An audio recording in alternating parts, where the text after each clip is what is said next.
Welcome back to A Fresh Story, the podcast where we have conversations about brave decisions to start over again. I'm Olivia. And I'm Jenny, and we're so glad you're here today.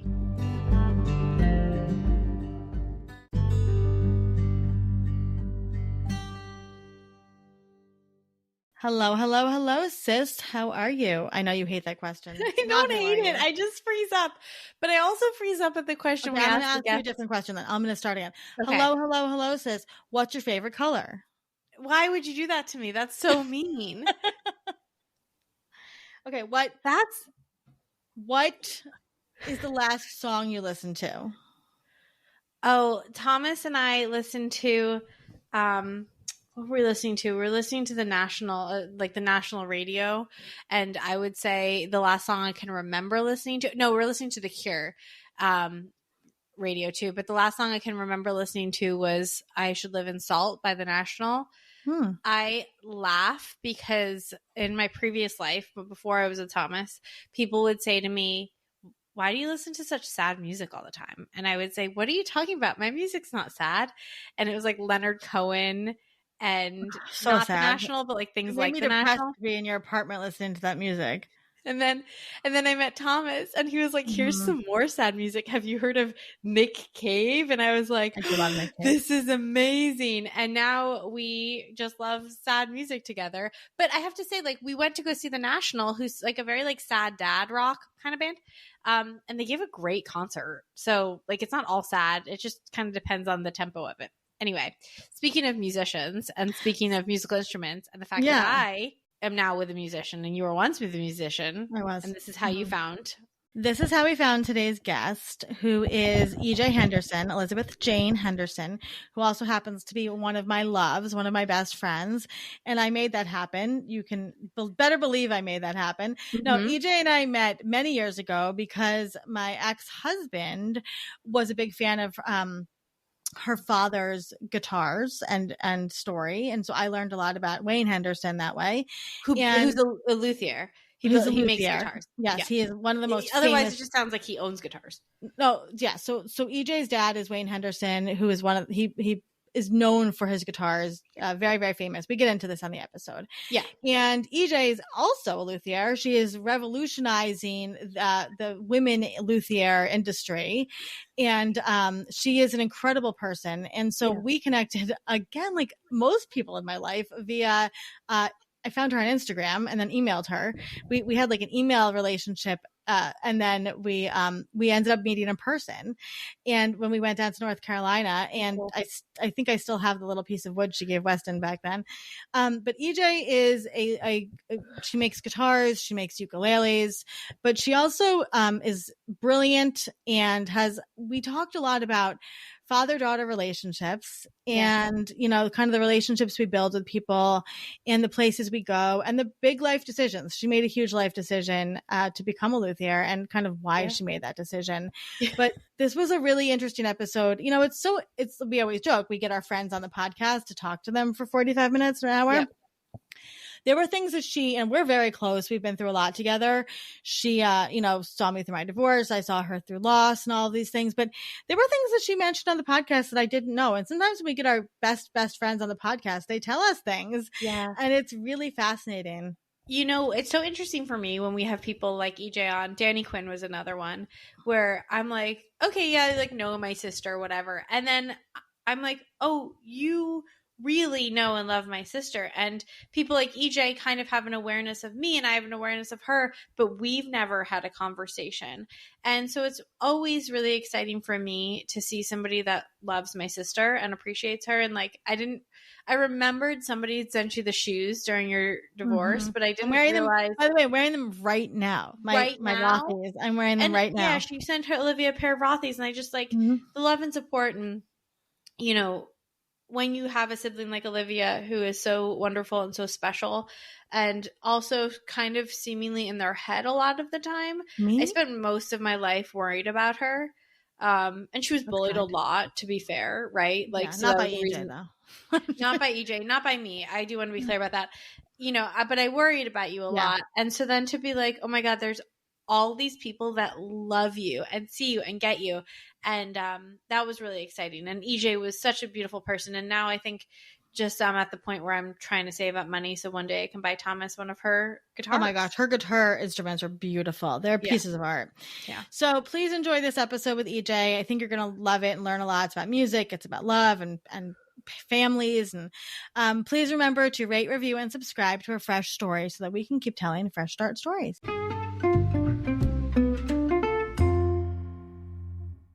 Jayne Henderson is an acoustic instrument maker specializing in small body guitars and ukuleles, who took a major jump from nonprofit environmental law into the mostly male-dominated field of instrument making.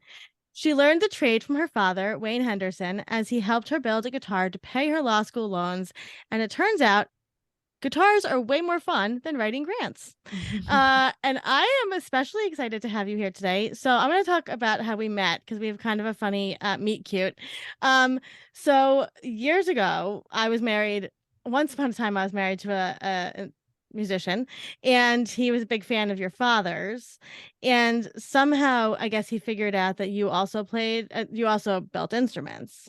And so he was interested in possibly buying something from you, which he has yet to do. And I'm going to buy one first. And so this was like a long time ago. Probably, I think this was, almost 6 years ago. Yeah, because Wyatt was just baby. And so anyway, I found you on Instagram and I messaged you. I think I emailed you. Yeah. And we started emailing and we became like pen pals. And then we happened to be going down to North Carolina for like Thanksgiving, I think, or something. Thanksgiving 2016. No, wow. It was right after the election. Right. And you invited us over. You were like, come on over, hang out. And it was an awesome experience. I got to see you, and you built stuff with Weston, and it was like a really, really cool experience. And so since then, we've become dear friends, and we've seen each other through a lot. And I tell everybody this story. When I told you I was getting divorced, you sent me a pair of Rothy's, and they carried me through walking every single day. That was like my only solace of like getting out into the world. And I still have them, and I still wear Rothy's all the time. But I'm really excited to talk to you for so many reasons, because you are brilliant and you're wonderful. And also you're really tough as shit, and don't mess with people. So I love that about you. So thank you for being here, friend. Yeah, thank you. I am so honored to be included in this and get to be part of your journey, because it's inspiring, honestly, to get to see you and make me want to work harder. Oh, thank you. Where are you joining us today from, Jayne? I am in Asheville, North Carolina. I'm in my shop right now because I don't know, why not? Oh, it's very cool. And yeah, I'm here in Asheville. How is the weather there? How are you doing today generally? I do a Facebook Live a lot, and I always ask people what the weather is, and people love to tell me. It's really nice. Right now, it's warm. It's going to be like 80 today, pretty hot, but it's a beautiful, lovely morning. And yeah, I don't think it's supposed to rain, so that's nice. Do you work like all day in there? No, I have a kid. Yes, adorable. One of my favorite little kids. She is something. She loves to be in here too, which I wasn't really anticipating, just how excited she likes, to come in here. But I am a little worried though, because now every time we go to the playground, she's like, I have to go down to my shop. I'm going to my shop to make Lidlies. And I'm like, oh, you're not going to make friends like that, man. But whatever. Well, weird kids make for interesting adults is what it comes down to. Yeah, I mean, I guess all of us, hopefully, we all have our shop. Yeah, we all do. Yes. Yeah. So I spend maybe she does daycare half days. And so and then she'll come down with me when I have quiet, non-dusty things I can do. Right. She'll come in. She's pretty good at entertaining herself, or help me. She has like I had to put ribbons on the side. That's just to support the sides out a little bit more, without messing with the tone. And she did all 14 ribbons. She was so excited. She sat there. That's some real Montessori style. Oh yeah. Well, I mean, she goes to Montessori school. It works out. But she sat there. I was not expecting her to stay till the end, and she loves pulling out the tape. like, I got a piece of tape for you. I love that. I love that. Yeah. So I do as much as I can. Right now, it's not as full time as it was. And I miss it. When I come down here, it feels so, it's my spot, it's just so nice when I get to have my time to concentrate on this. And it's not all the time anymore, but it will be. No. Yeah, it'll come back. She'll be in school full time and you'll get more hours. Yeah. And I don't want to leave or wish this part away either. It's hard. It's such a difficult balance being a woman, as we all know, and being a parent and trying to do our job feels impossible a lot. Yeah. And but I'm so thankful that I have the time that I get to spend with her now too. So I don't want to be like, oh, I can't wait till. I have to catch myself sometimes because, it's never easy. Yeah. As we talk about. Yeah. Anyways. Well, perfect segue. Why don't you take us back to the beginning of your Fresh Start story? Okay, I will tell you, I had absolutely no intention of building instruments ever. I didn't like I don't know, just the energy and the circus around my dad. I've never wanted to be in that. I've always wanted him to step out of that world to be with me. And so I really avoided it like the plague. I'm just like, Jayne, can you, just for listeners, for listeners, no, we love you. Just for listeners, can you explain who your dad is? Yes. Okay. He is a well-known builder. He makes guitars and has been, it's a passion that is unmatched, honestly, the way he wants and has to build instruments. But whatever he has created in building these instruments has brought so many people, and they come to his shop to, famous people, not famous people, just all the people come, and he is so kind and welcoming that it's always someone all the time. And so I never really got a dad. I never really got to I had Jayne Henderson, and sometimes, when I was young, he would take hikes with me, or like we'd have little time, but he'd be like, well, got to get back to the shop. And that caused some resentment, where it's like, I don't want anything to do with this. I don't like these people, and I don't want anything to do with this world because I want my dad, and I don't get to have it because of you. They take that away, which is so interesting. Like, it's so interesting because often we think about these like dads that are, going to New York City, or they're going to, the big cities, and they're working all day. But there's dads that do a lot of other jobs that are gone all day. Right. And Jayne, and I've met Jayne, and he's obviously an amazing person, but he's not, first of all, I just want to touch on the fact that he's probably up there as one of the most famous luthiers, right? Yeah. So, I mean, and when you talk about people coming into his workshop, I mean, there's people constantly talking to him. He's like the OG influencer he's a community builder. Right. Unintentional. And so I just think it's so fascinating. Like, that's not a line of work that you would necessarily assume that daddy's gone all day. Right. Yeah, that's true. And I mean, and the shop is right there. It's not that he's even really gone, but even on Thanksgiving, he'd sit and be like, well, I'm pretty full. Well, I guess I better get back out to the shop. For him, it's not a job. And I think, and that's what happened to me. And it's weird because I didn't want to do this. And I fought, I mean, I didn't fight it, but I didn't really want to play music because it didn't come easily to me. Like it did my parents, who are both so talented. It's just not fair, but I've never seen the practice behind their talent. It's just they could do it and I couldn't, and it made me angry. So I never really had that. And the passion that they have for playing, I don't have that. And it's taken me a really long time to accept and be okay with it. I like to play, but I'm bad. And I'm sort of okay that I'm, it's like, I wish I were better, but not enough to work at it. Yeah.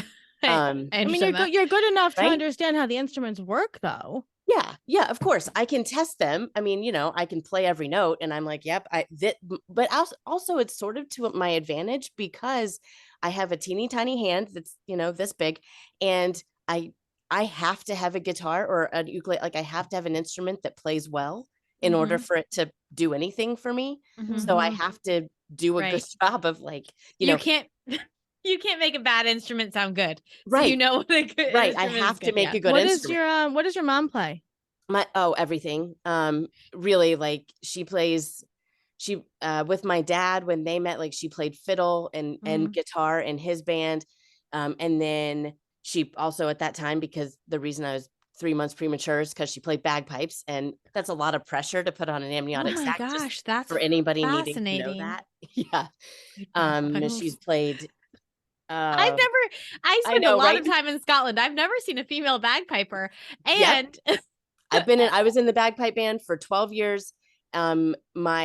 I think, and that's another female, like, or male dominated thing. I was, and my friend Natalie, we were the only two. I went at NC State. I did it in college too. And I went to bagpipe camp. I should not broadcast that, but I did anyway. I didn't know that about you. I think you're broadcasting the fact that there's a bagpipe camp. I mean, that's the crazy. There straight up is a bagpipe camp, and I went to it more than once. And you grew up, and your parents were divorced. When did your parents get divorced? When I was very young. I think, again, what happened there is my mom is a very strong person, and she was very independent. She went off and played her bagpipes and rode her horse. While pregnant, while pregnant, while she was, with my dad, and their thing that they had together was music.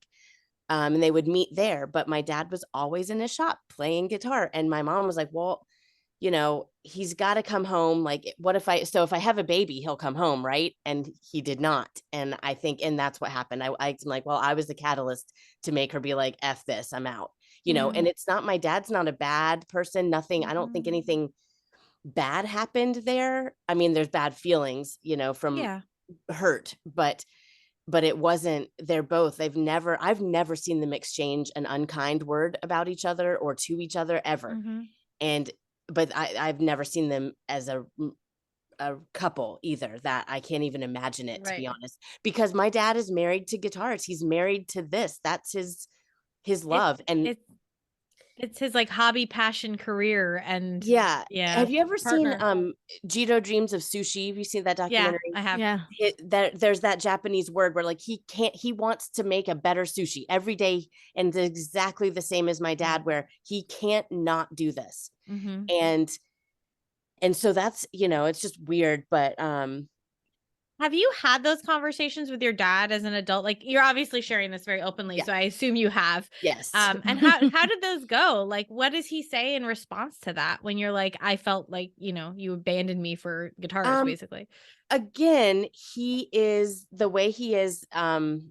He will hear it, but he doesn't know how to apologize for that, other than give work.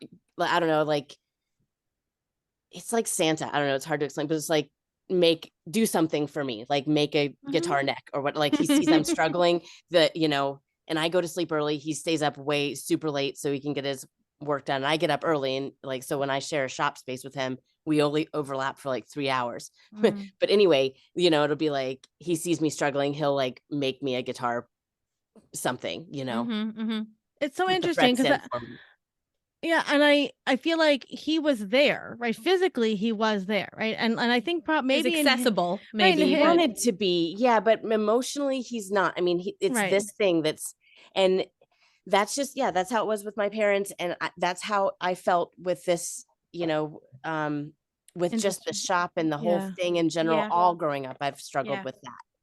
So what happened? So then you definitely didn't want to go into that industry. No. And what happened was, I went to environmental law school. And the reason I did that is because I wanted to be a surgeon forever. Again, you'd be a good surgeon. Thanks. I'm very steady hands. I didn't really think about that.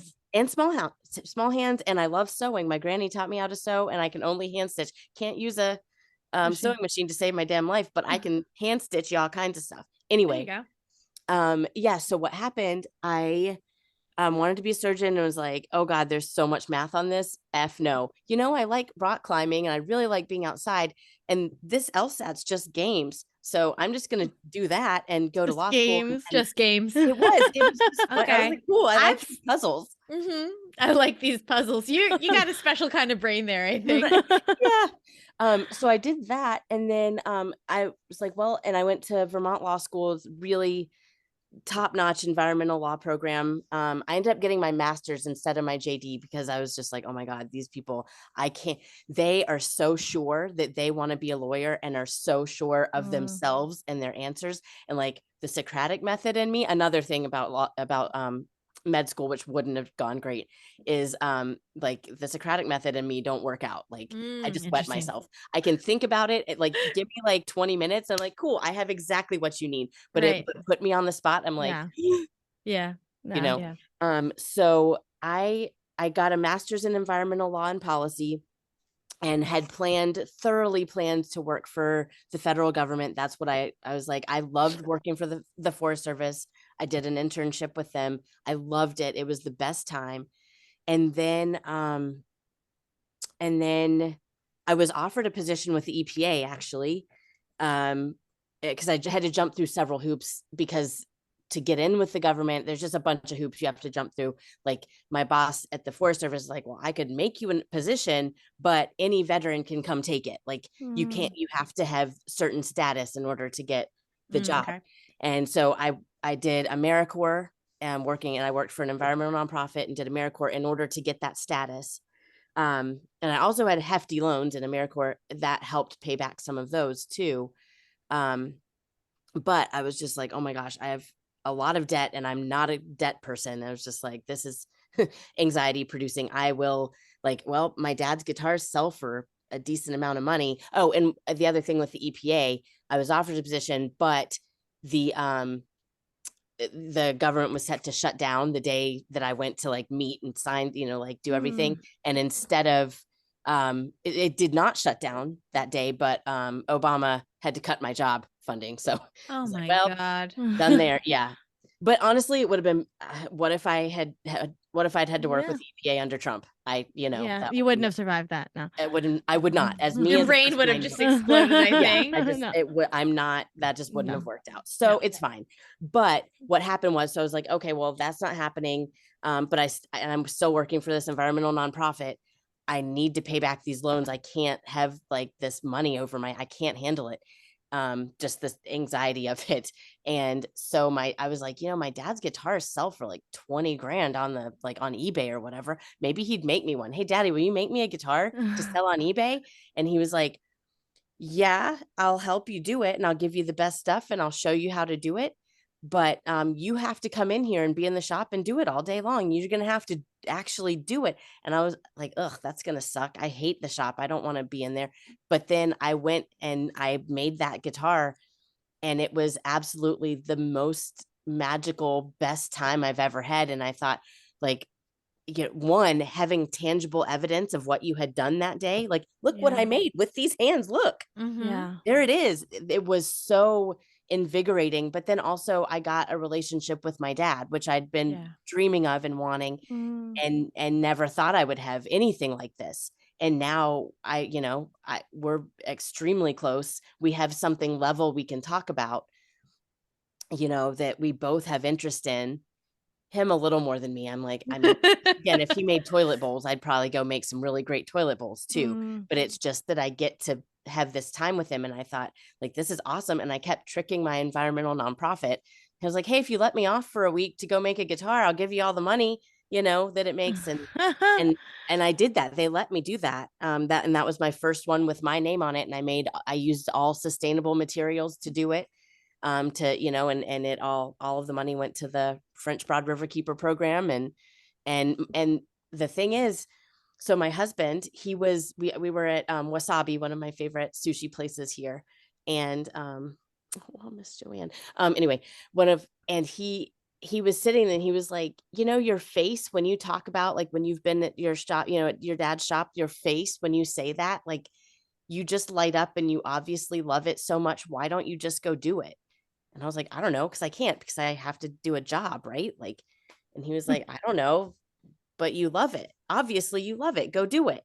And so because he encouraged me and said it was okay, gave me sort of like the permission to dream that I could do this by myself make my own things.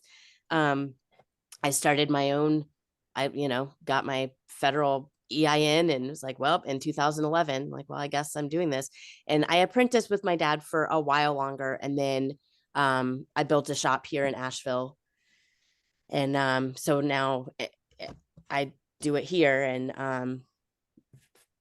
And yeah, so that's what happened.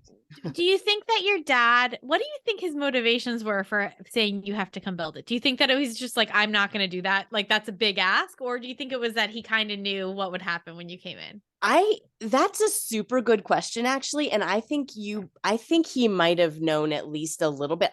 But in interviews, one time there was an interview that he didn't know I was still sitting there for.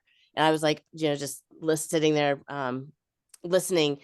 And, he said so many nice things. And he was like, I always knew, and he says this a lot, that he's like growing up, she would always come into the shop and want to do stuff like make little things like jewelry or a box or chessboard, whatever.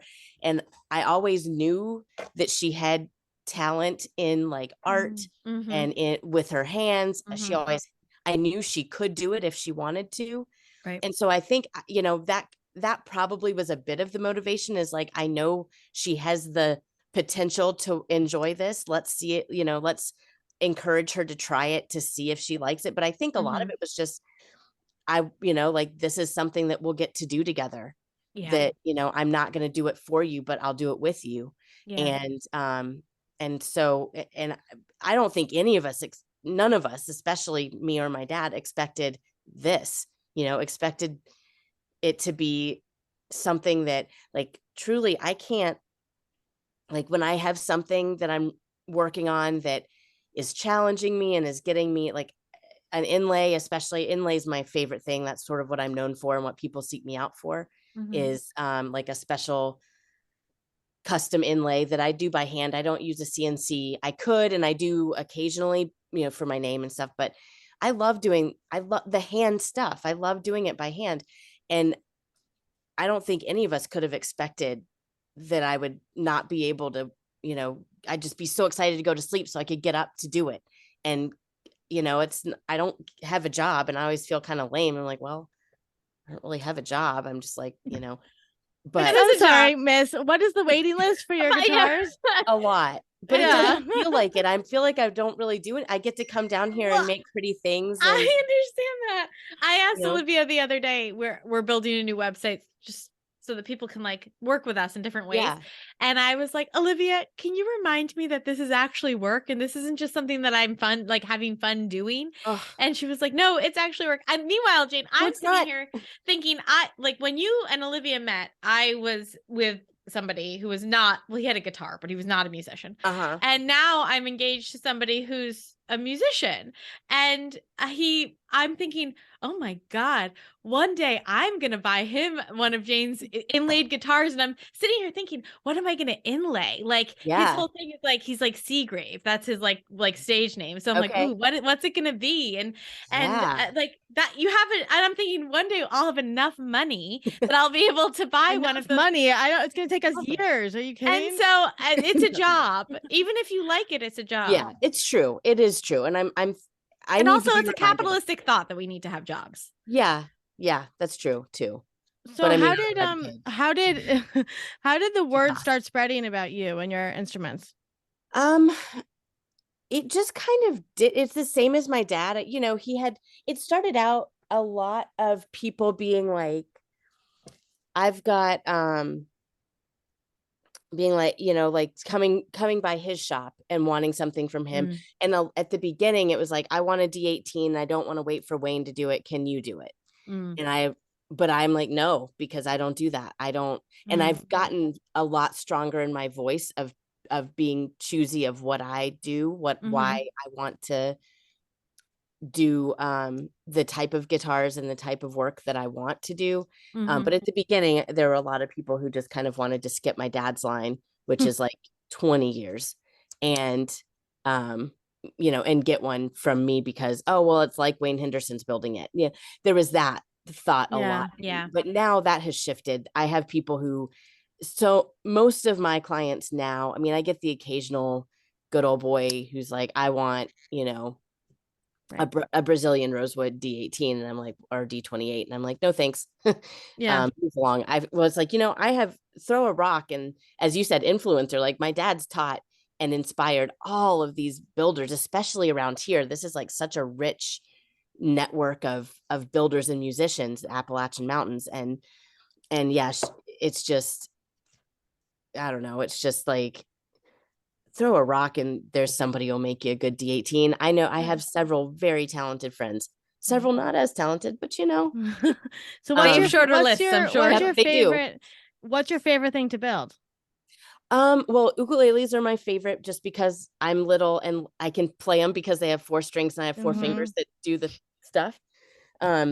Guitar wise, I love a singolo. Traditional, my dad has a collection of Martins. Yes, he does. He does. Yeah. And for me personally, the ones that resonate and stand out to me the most are the small body.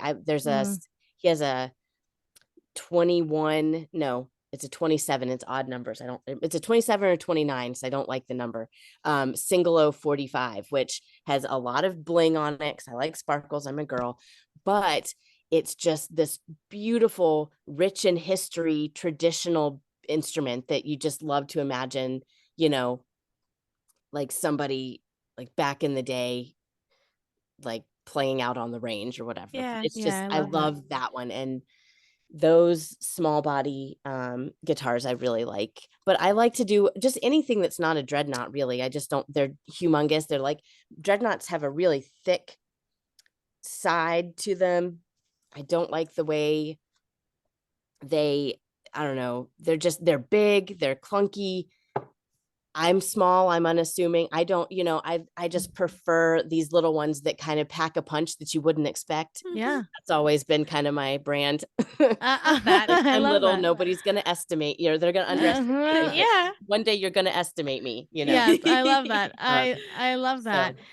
Well, so you've traveled to deliver instruments. I love to do that. Yeah, what's been some travels that you've done to deliver? I have one right now, that actually multiple that I haven't done it yet. That's a couple in England, which would be awesome because there's also, I made friends, Facebook, that is one upside to social media, is a guy that watches my Facebook show is in Scotland, and he teaches guitar building in Scotland. That's awesome. awesome. Like, oh, do you need someone to come help you?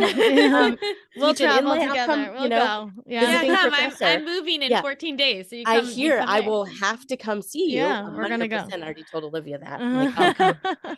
But I will find somebody to deliver an instrument to so I can go. Amsterdam, I had I have a friend now. That's the best thing. I think I have so many these random people I would never have met contact me, and then I get to be their friend, and that's really cool. So there, and Hawaii, I've gotten to go a few times to teach inlay. I just a guy heard me on NPR. I think he was the surgeon, on Kauai, as one is sometimes. And he was like, yeah, I couldn't sleep because I'm old and I don't sleep well these days. And I was listening. I was up really late because of the time difference, and I was listening, and they were playing your All Things Considered. I think I heard you on there. I heard something American Roots, something like on NPR. I had to have been national, but in any event, he was like, yeah, I heard about you. And so I was just wondering, I'm an amateur builder, and I know you like inlay. Would you be interested in if I paid to fly you over, and then I'll give you a place to stay for like 8 days. I'll give you a car. Would you like to come and teach us inlay for maybe 2 of those 8 days? I'm like, in February? Like, is this some kind of trick? Like, yeah, I'll be there. I love that. It didn't occur to me until you just mentioned that he was a surgeon. The connection of like surgery and inlay and like what you're doing, like it is very precise and surgical. And my patient's already dead, so technically, so the it's all up from there. That pressure's off, but it's the same. I get to see a being be born. And I'm taking something that once was alive, now isn't as alive, but still is in a sense, and then give it a soul. And then other people get to take on. That's what's so fascinating about these instruments, and the reason they're called instruments is that they're able to to be something different to each person who is using them at that time. And because I have a guitar that I just built and have let several people play it. You know, my dad uses his finger picks and plays it really hard, and it doesn't like that. This guitar, it doesn't like his style. But my friend Ben came and played it, and it just sang for him, you know, in this manner that it's not, you know, my dad is incredibly talented. It's not that he can't, you know, that he doesn't play well enough to, he can make a, you know, a cardboard box sound good, but this guitar wanted a different touch, a clean, light touch that, I mean, and the music that came out of it when my friend Ben played it, I just love that it takes on a different person every time someone, it, you know, it attaches its soul to that person. And that's what, I mean, truly what I love about being able to do this is, I mean, it's beautiful because you truly do light up when you talk about it, and like, you know, I like that part, the person part. Yeah, and you have these beautiful. If anybody's interested, Jayne does Facebook Lives, and she'll be in her shop, and she chats with everybody. And also something else that you do is you're a beautiful writer. Oh, thank you. I do have plans. I would love to write a book. You'll have to give me tips. We'll help you. Yeah. I would love to. I've been thinking about it. It's been rolling around.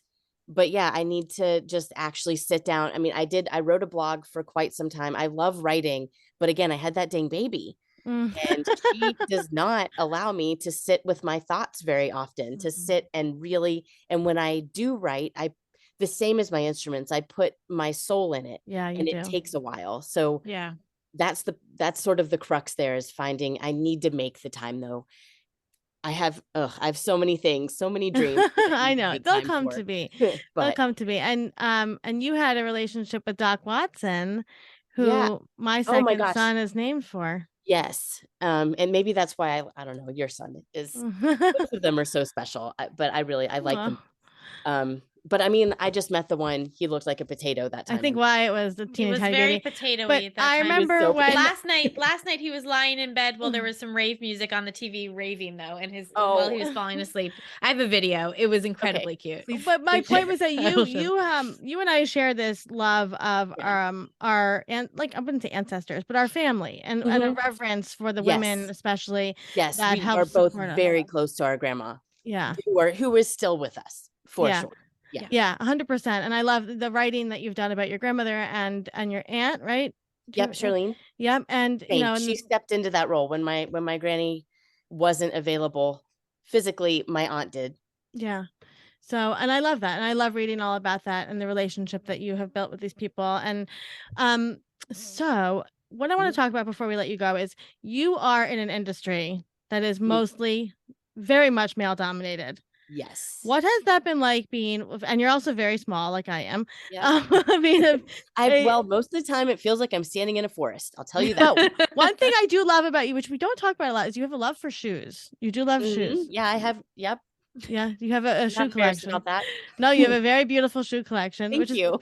But you know, you did enter this very male dominated industry, and what is that like? What has that been like? You know, so again, I think a lot of it I'm still talked at.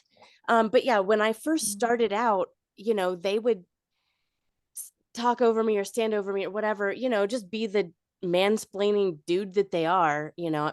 And the other sort of frustrating thing, that the majority of my clients are old, rich, white Republican men.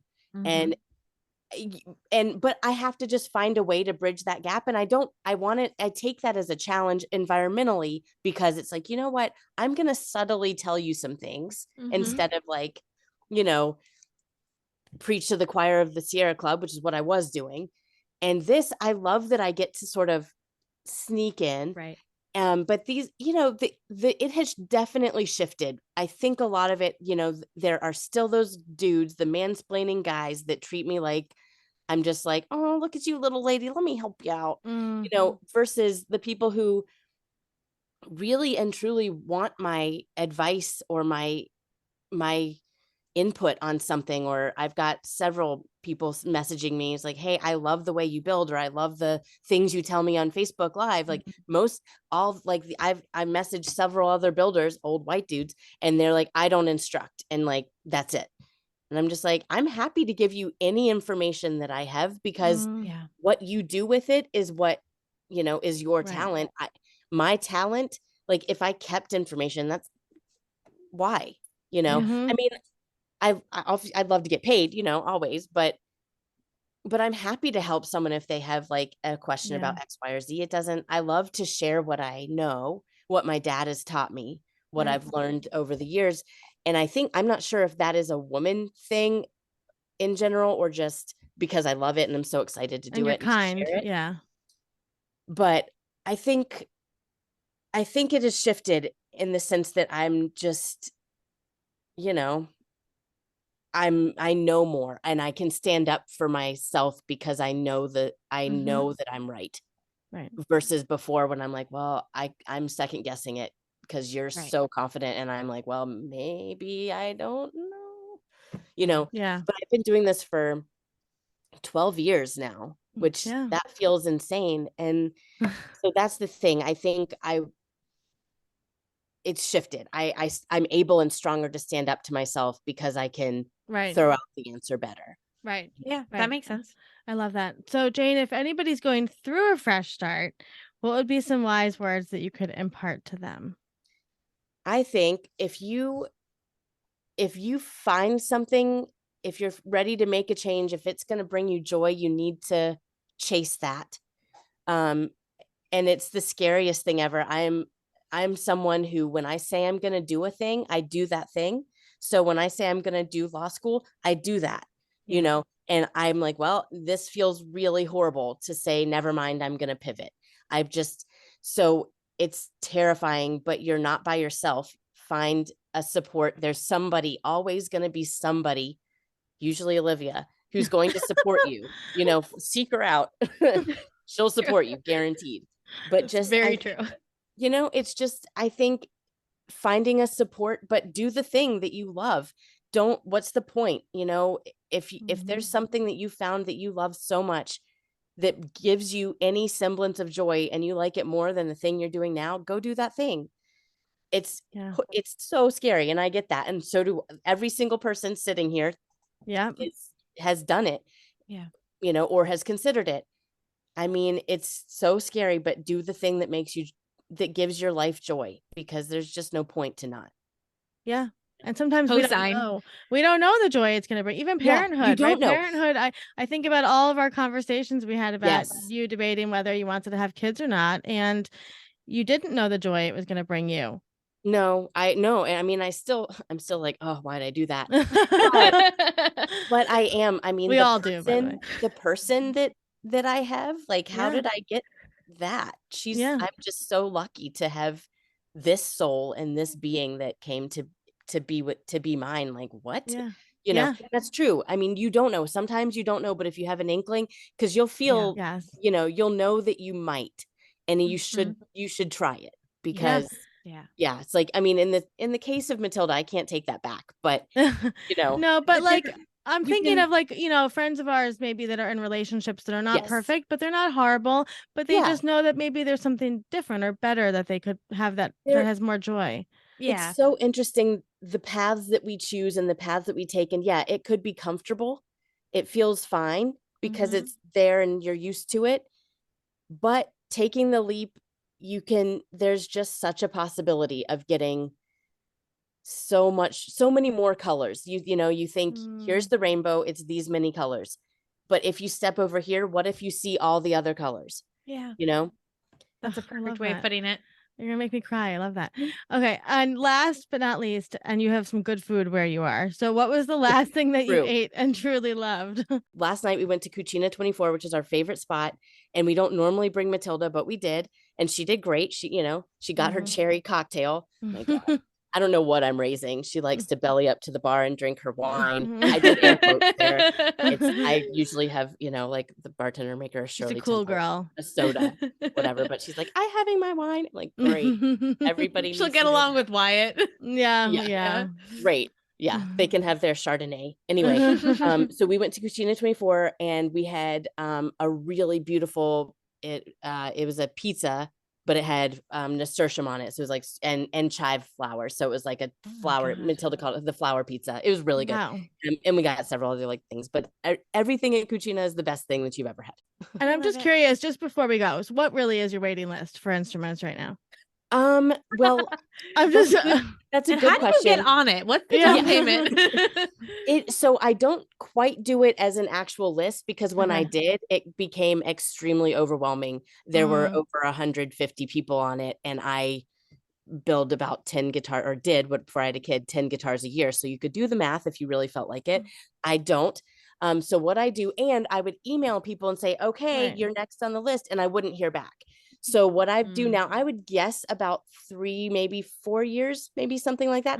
But if if you say, send me a message like once every 6 months, and then I know you really want it, you want to chat about the specs or whatever, then I'm like, okay, they're really interested and they've been asking for 2 years. All right, I'm going to put them, I'll slot them on my list. Come December, I open my books for 10 spots. If you get in touch with me, then I'm ready. I can afford it. I've got everything. I want to do it. Then I know the ball is more in your court versus, or the client's court versus me like feeling like I'm pandering or like peddling my stuff. Like, like now I'm asking you to come. Where are you? Yeah. So like, if you want it, come tell me. And if you've been waiting, like I'm making one now. A dude's coming from Korea to pick it up. Wow. And he's been waiting like 5, I think at least around 5 years, maybe 6. But he's been in Korea and I have, but he had heart surgery and he had all this stuff going on. I didn't talk to him for a few years, but now he knows that he can afford it and he's fine and he's not going to kick out before he can enjoy all of the things, then he's like, sent me a message. Hey, I've been waiting a while. When is my turn? I'm like, oh, you have been waiting a while. It's your turn. Like, we'll get it for this year. It's so interesting from like a business perspective, like just from like running a business, like you had to figure all of that out. Yeah. Oh yeah. So much trial and error. And, I learned a lot from the nonprofit. I learned a lot from school, and because of law school, I'm meticulous. I love to see things laid out. I love to jump through the hoops and sometimes and follow all the directions and make sure that I have everything, I like that process, but I had never taken a business class. Probably would be helpful. Yeah, we didn't add that to my list. At this point, it might get in the way. Yeah, but anyway, yeah. So it's just I've trial and error and figuring out what works for this little tiny slice of thing that I do. That's not super normal. That's not. I can't just go to like building guitars and making a guitar business for dummies book. Like there's not a list. No. And my dad for sure doesn't do it right. I'll tell you that. Right. But the beautiful thing is like your job is to produce music and beauty. It is. And that makes, and I will say that's why I love doing this so much. It's not, a lot of times people pick an instrument or pick wood off the pile and put it together and say, here's your guitar, bye. And that's fine. That's a totally fine way to be. But for me, I don't do that because I've had several people, like big like distributors like want me or like want to be the official dealer of my guitars. So I go through them, and I get it because it would be sort of nice, but the clients are why I do this, and I get to make a friend and give that friend joy every time I make one of these instruments. And that's why I do it. As I said, I don't play it to save my damn life. That's not it. I don't want to do it to make more guitars. I want to do it to make people happy, to do something that brings the joy that I get to put into this. I get to push that joy forward to somebody else, and they get to push that joy forward to everyone listening to the music they play. And so I love it because it is fully an instrument of happiness and joy. And I love to be able to be that little catalyst to start off a little bit of, put a little happy in the world, or sad, whatever that song may. If Jayne's singing it, Yeah, well, she sure knows how to make me cry. No, I just love that. I love that. Well, thank you for sharing all of that. We love you, and you're so amazing, and I can't wait to see you soon. And yes, please just keep up what you're doing, because what you're doing is incredibly important. Well, thank you. I appreciate that.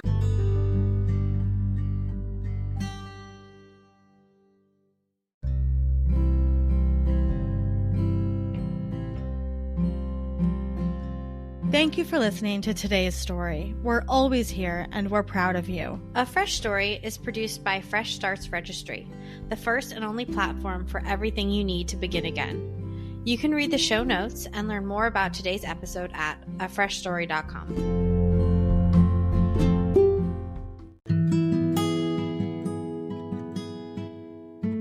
As always, we want to remind our listeners that while we strive to provide accurate and helpful information, we are not medical doctors or mental health professionals. We want to remind you all that the information shared in this podcast is not a substitute for professional advice. We highly recommend consulting a qualified healthcare or mental health professional for any concerns or questions you may have. Remember, we are a podcast, but we are not licensed medical professionals. Always consult with your healthcare provider for any medical decisions. And as a gentle reminder, all opinions are our guests and do not necessarily reflect our own.